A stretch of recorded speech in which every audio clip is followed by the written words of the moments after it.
The memory haunted them decades later.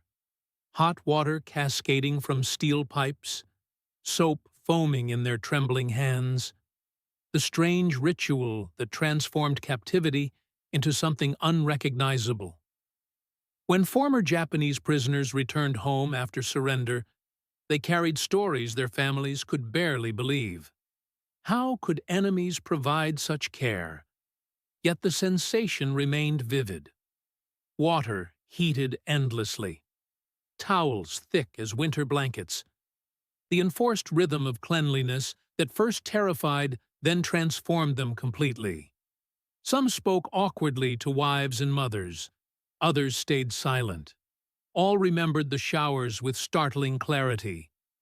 Men who witnessed jungle ambushes and naval bombardments remembered above all else that moment, standing under streams of warmth in enemy hands. The recollection wasn't sentimental. It was proof of civilization different from their own. Modern, abundant, organized beyond Japanese imagination during wartime. Health wasn't luxury, it was weapon. America wielded it silently yet effectively. Flash back to the beginning, the terror and confusion. The first weeks of captivity were filled with tension and silence. Hundreds of Japanese prisoners shuffled through barbed wire gates. They arrived in ragged uniforms. Sweat and dirt caked the fabric after months of battle. Long marches had exhausted their bodies. Endless dust from island roads. Unrelenting tropical heat. Nothing prepared them for what awaited inside. After registration and medical checks, they were herded into wooden buildings. Pipes ran overhead in strange patterns. The sight stopped many in their tracks. Wide rows of nozzles protruded from metal lines. Each had a drain beneath. American guards, brisk and efficient, motioned for them to strip. For the first time, many realized this wasn't simple imprisonment. They were expected to wash. Confusion spread like ripples through the group. Bathing for Japanese soldiers during war was rare, often improvised in rivers or seas, always constrained by supply shortages. Soap was luxury. Yet here, in enemy custody, they faced organized cleansing rituals. Some clutched belongings, expecting tricks. Others whispered nervously about steam rising from pipes. They remembered tales from officers before surrender. Americans were brutal. Capture meant humiliation. Prisoners would be treated worse than animals. Now, staring at gleaming metal showers, they wondered about hidden cruelty. The moment of shocking revelation. Guards grew impatient with hesitation. They barked orders in English, gestured again. Shoes, belts, tunics all had to be removed. One by one, reluctant hands unfastened buttons. Bodies scarred by jungle campaigns stood exposed. Prisoners felt vulnerable, humiliated before strangers and each other. Still, they obeyed. Clutched bars of soap thrust into their palms. Then came the hiss of water. From overhead, pipes gushed streams of clean liquid, hot to the touch. The sudden warmth shocked them. For an instant they froze, expecting pain. Instead, as water coursed down backs and shoulders, washing away layers of grime, strange calm overtook them. Some closed their eyes, let dirt swirl into drains. Others rubbed cautiously with rough soap, testing whether it was truly allowed. Slowly, initial fear melted into quiet awe. They hadn't felt such heat and freshness in months, even years. In islands where they'd fought, water had been rationed, showers non-existent, lice and disease rampant. To step under streams of hot water with no buckets, no shouting officers, no restrictions, was unthinkable luxury. Here in enemy hands, they were cleaner than ever in their own army barracks. When they emerged, towels awaited them. Thick cotton towels, folded in stacks. Many prisoners touched them like artifacts from another world. They dried bodies awkwardly, not used to such fabric. For Americans, this was routine camp procedure. For Japanese, it was revelation. The growing suspicion and fear.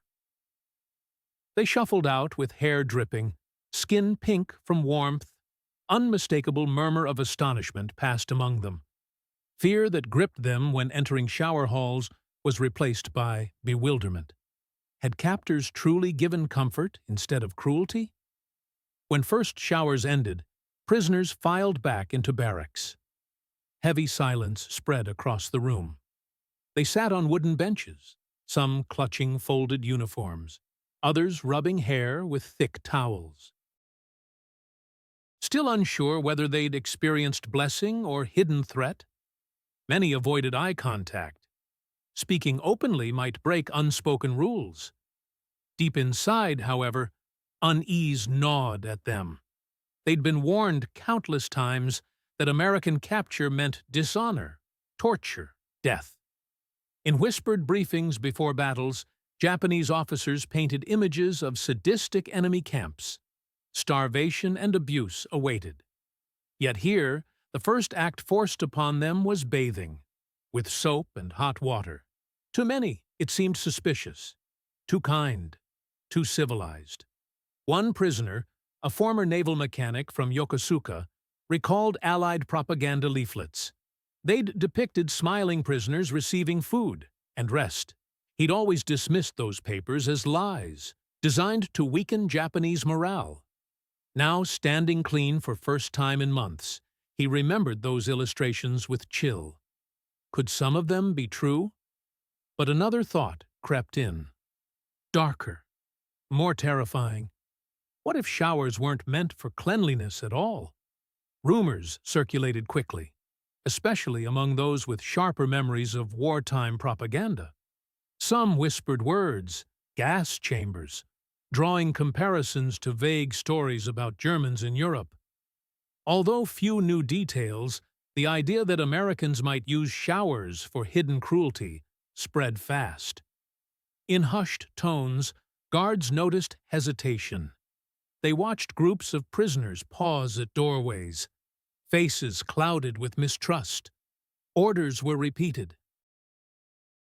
Translators explained in broken Japanese that bathing was simply mandatory hygiene. But suspicion didn't vanish easily. For men trained to believe surrender was fate worse than death, any act of comfort carried taste of deception.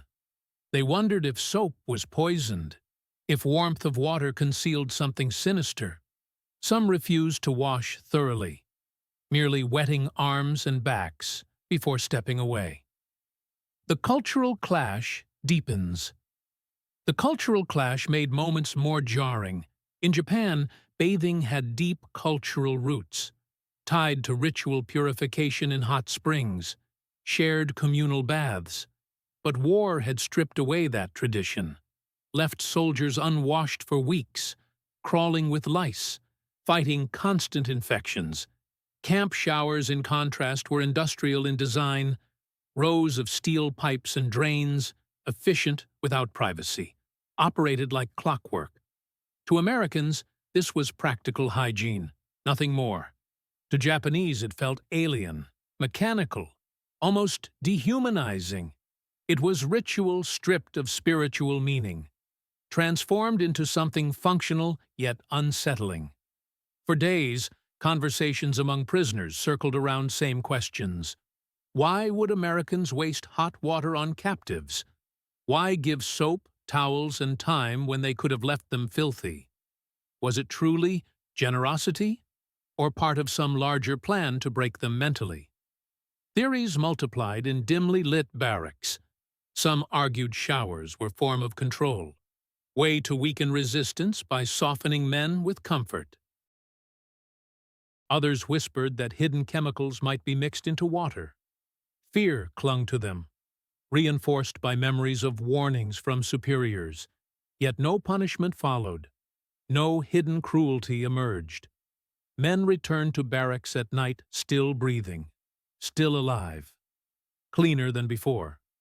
Slowly, suspicion began to erode, replaced by quieter, reluctant curiosity.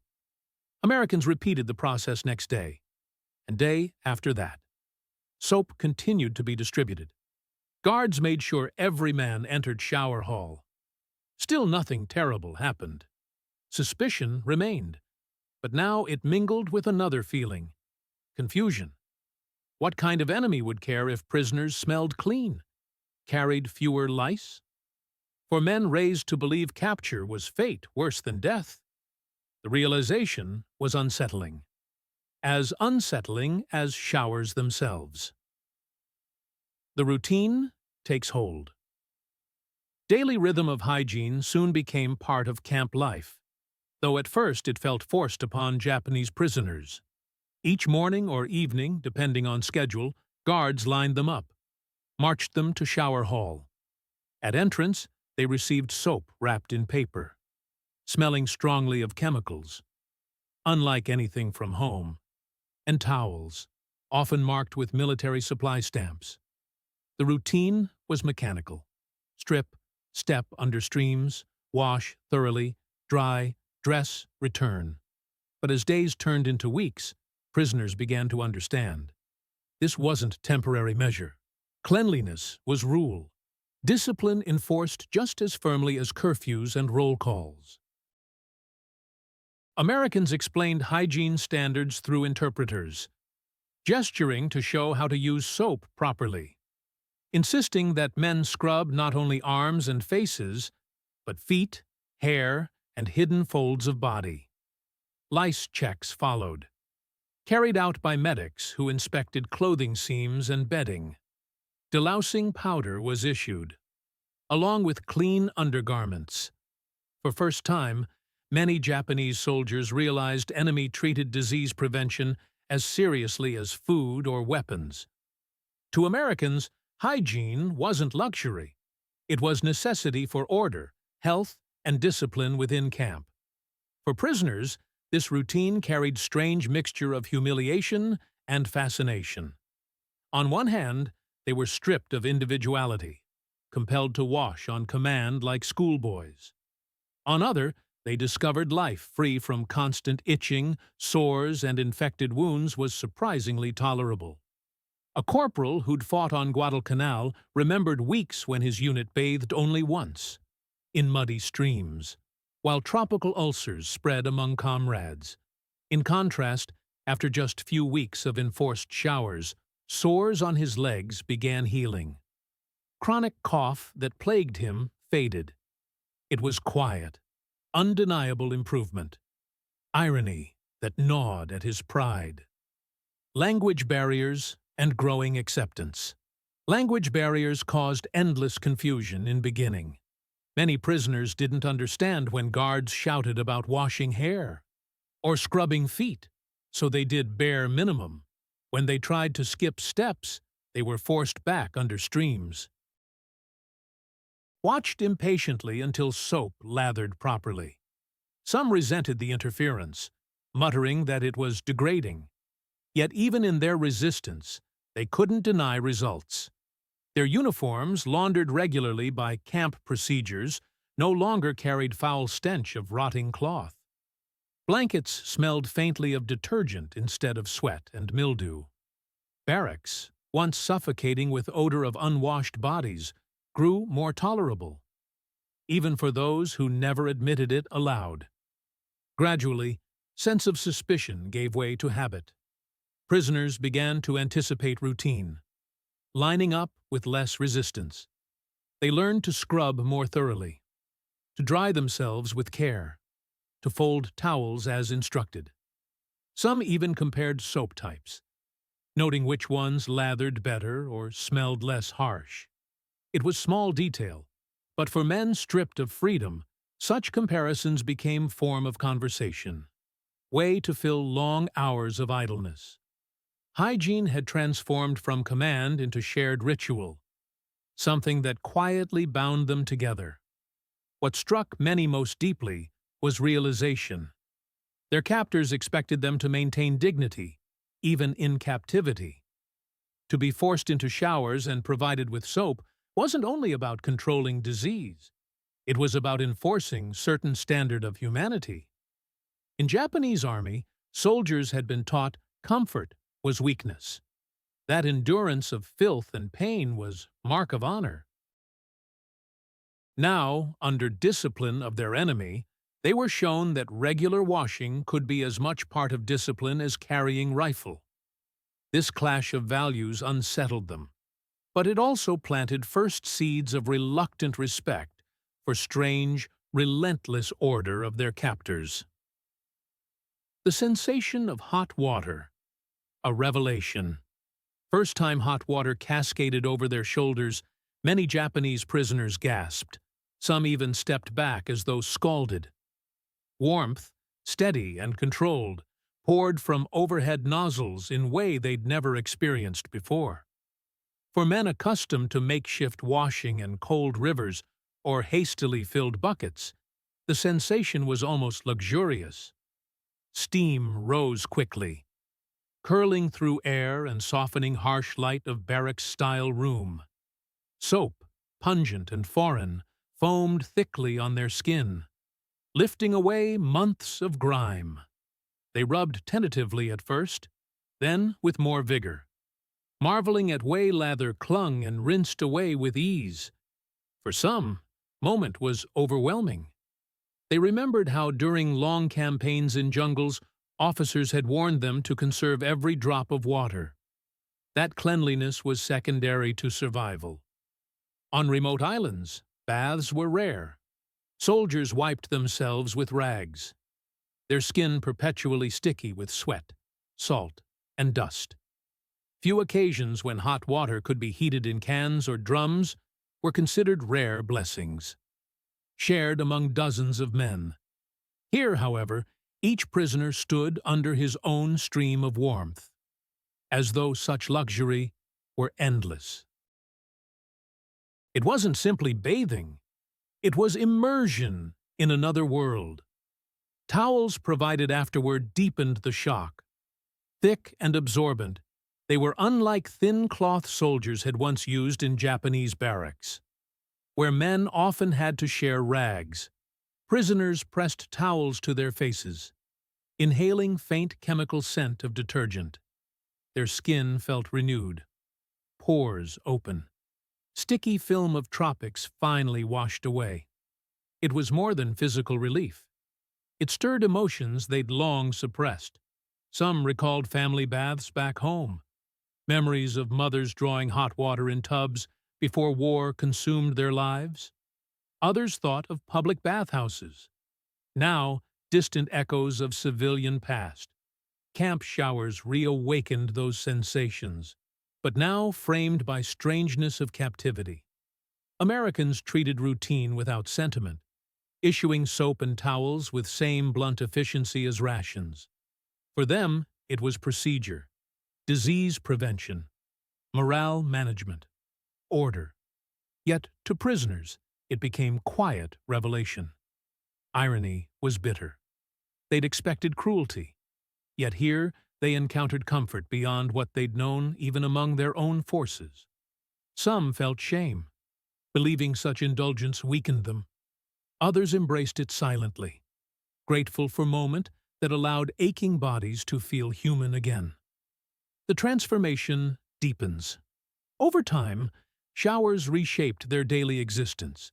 Instead of scratching at lice or ignoring festering sores, they learned hot water soothed pain and sped healing.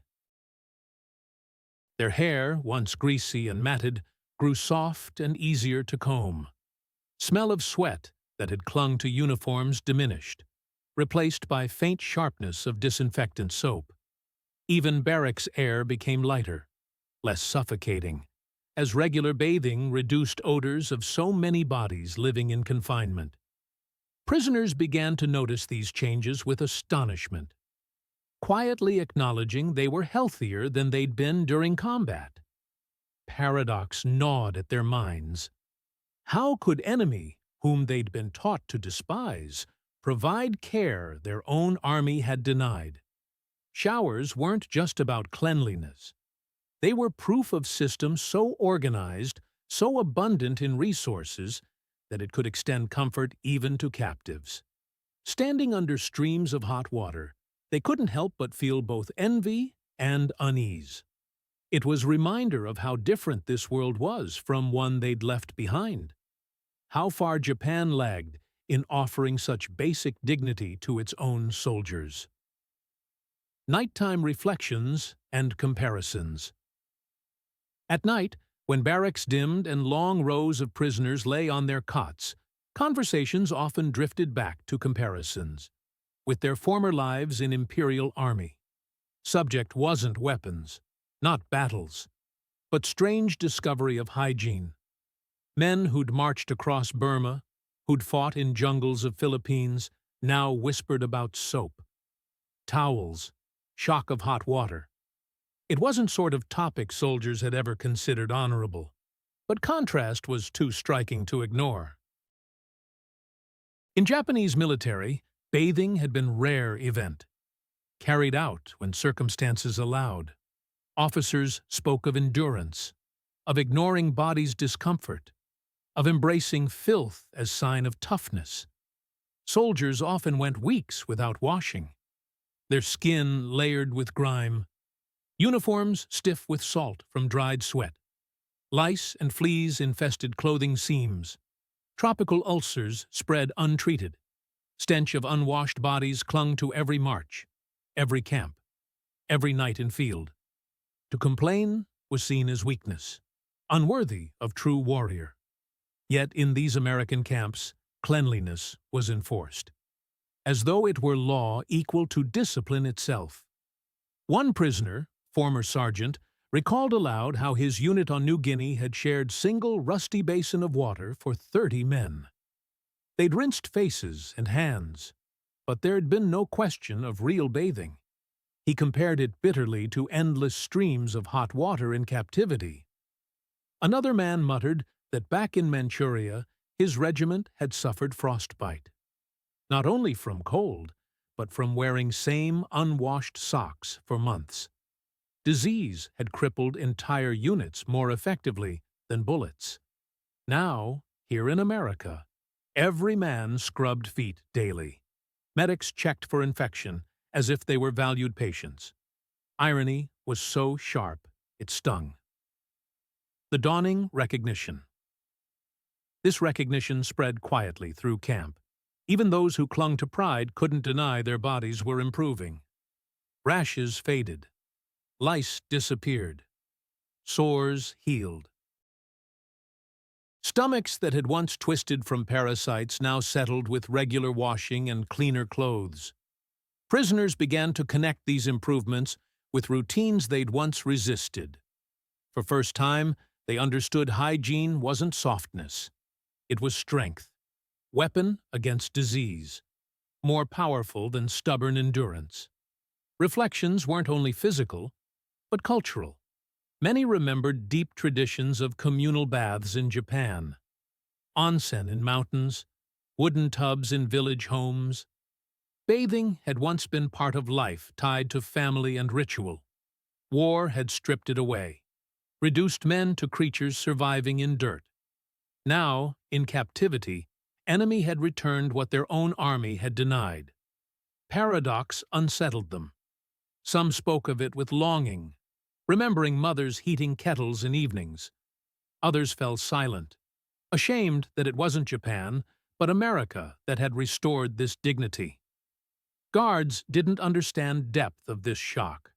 For them, hygiene was practical, tied to regulations and public health.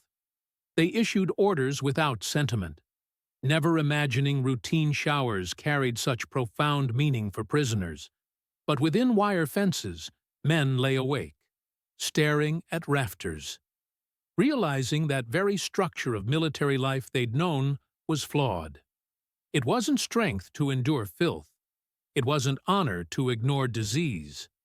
They began to wonder, if America cared this much for health of captives, how much more must it care for its own soldiers?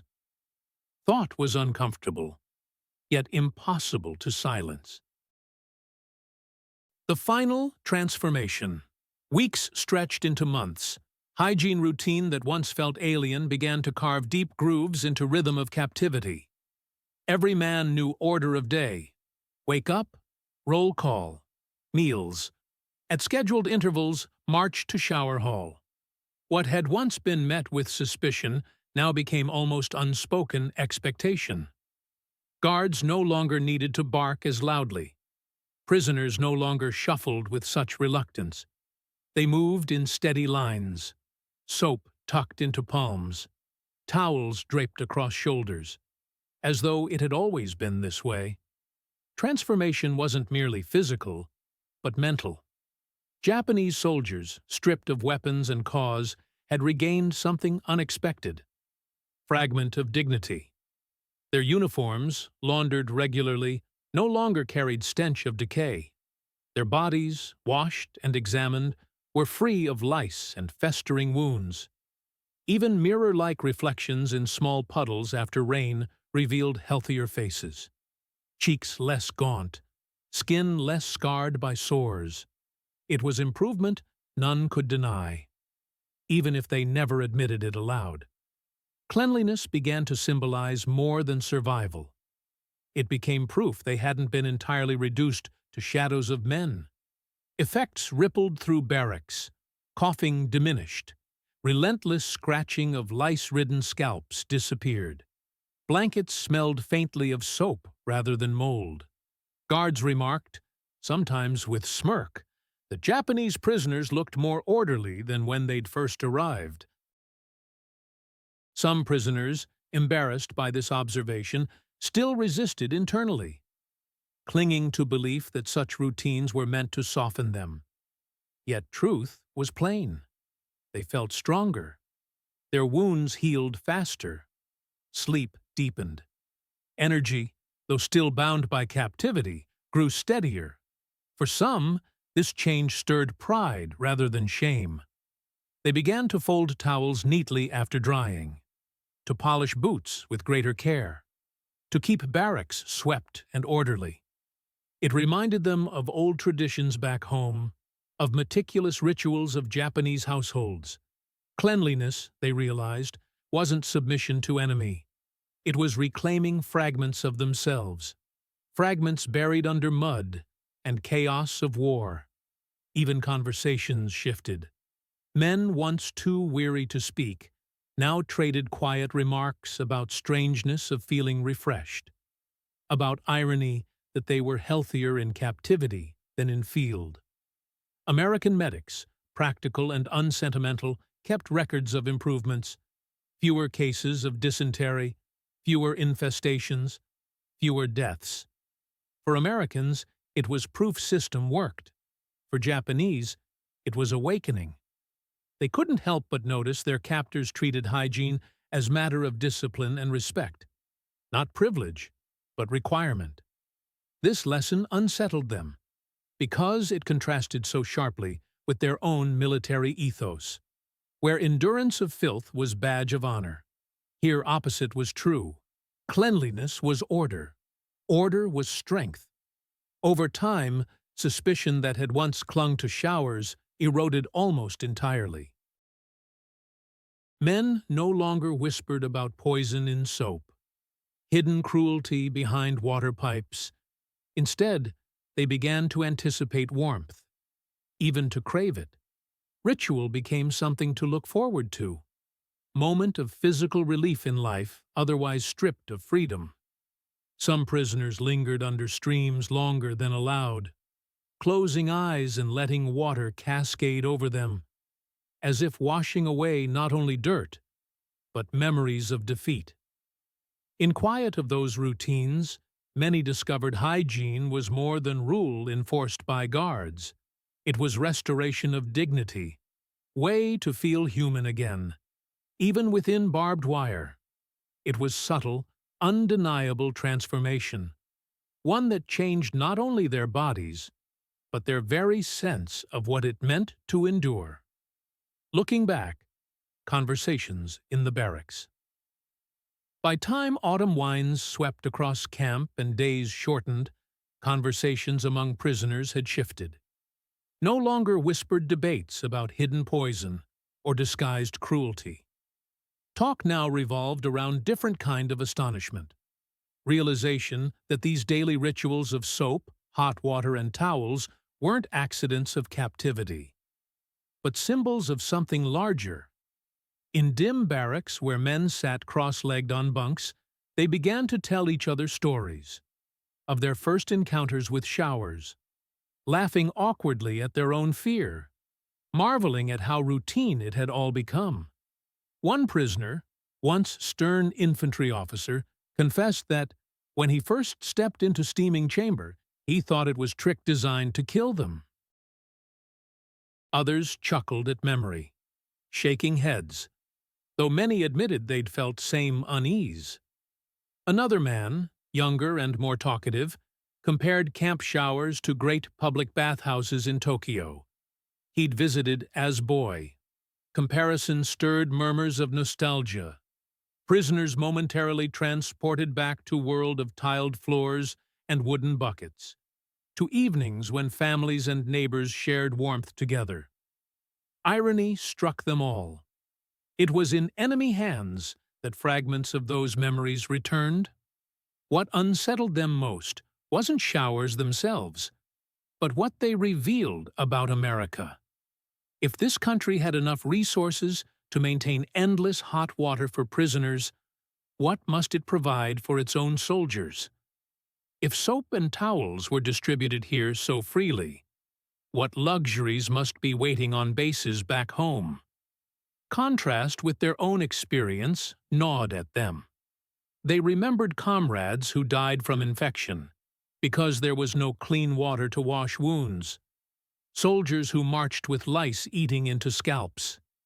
Men who wasted away not only from hunger, but from slow destruction of their bodies by dirt and disease. To realize enemy placed such emphasis on hygiene made many prisoners quietly admit, though never too loudly, that perhaps this was one of secrets of American strength. Conversations grew more open around mess hall tables. While eating rations of bread, potatoes, or beans, some spoke openly of their shock. They admitted that before capture, they'd imagined Americans as brutal beasts. Instead, they discovered them to be orderly, methodical, even in something as mundane as bathing. Others took it further, suggesting that this reflected entire civilization built on abundance and efficiency, one that had luxury to extend such practices even to its enemies. These ideas sparked debates. Not all prisoners wanted to admit such uncomfortable truths. Pride still lingered. Many bristled at suggestion that America was superior. Yet evidence of their own clean skin, healed sores, improved health was undeniable.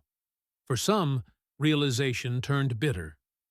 They muttered this comfort was designed to weaken them, to strip them of endurance that once defined Japanese soldiers. Others, however, felt something different. Reluctant respect. They began to view showers not merely as hygiene, but as window into vast resources. Industrial might, different philosophy of their captors.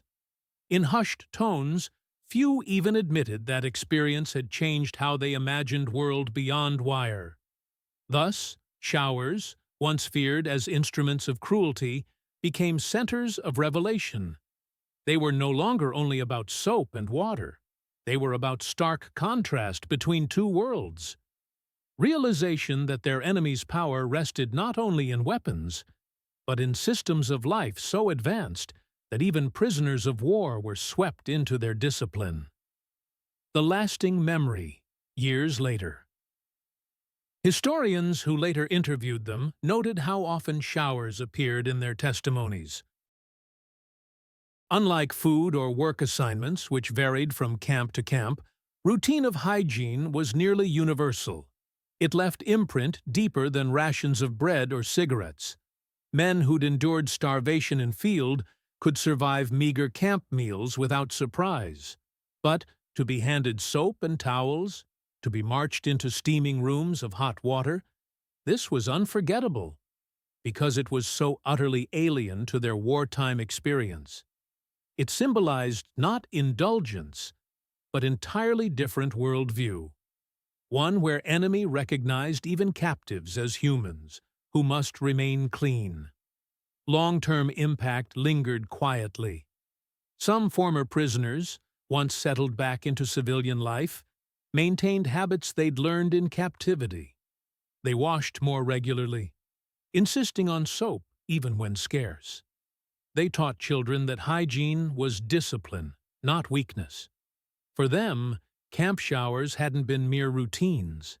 They'd been revelations, lessons carried across decades. In retrospect, memory was bittersweet. It reminded them of defeat, of surrender, of being reduced to captives. But it also reminded them of survival, of unexpected dignity in hands of enemy they'd been told to hate. For many, it was paradox that defined their war. That in very moment of humiliation, they'd glimpsed form of modernity they couldn't forget. Showers weren't simply about water and soap. They were about discovering that cleanliness, order, and care, even in captivity, could alter very way man understood his place in world. The memory would haunt them for decades, not with terror, but with wonder. How strange war could be. How enemy could teach lessons their own army never had. How dignity could be found in most unexpected places, even behind barbed wire, even under foreign guard, even in defeat.